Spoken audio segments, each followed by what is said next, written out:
Директорот на Агенцијата за национална безбедност Виктор Димовски во првите редови на вчерашниот партиски собир на СДСМ за најава на циклус трибини. До него на снимките се гледа дека седи Јовче Ременски, сопруг на пратеничката на СДСМ Фросина Ременски, началник во АНБ, кој според опозицијата е клучен фактор кој одлучува за распределбата на кадрите во агенцијата.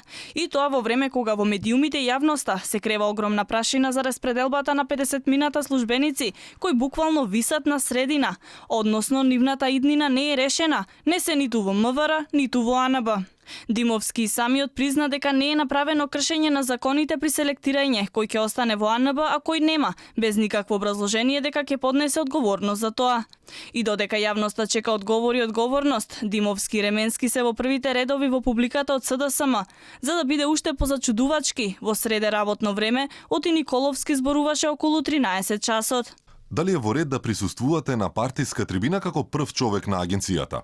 Дали ве однесоа со службено возило и со обезбедување? На овие прашања на Алфа испратени преку СМС, Димовски не одговори.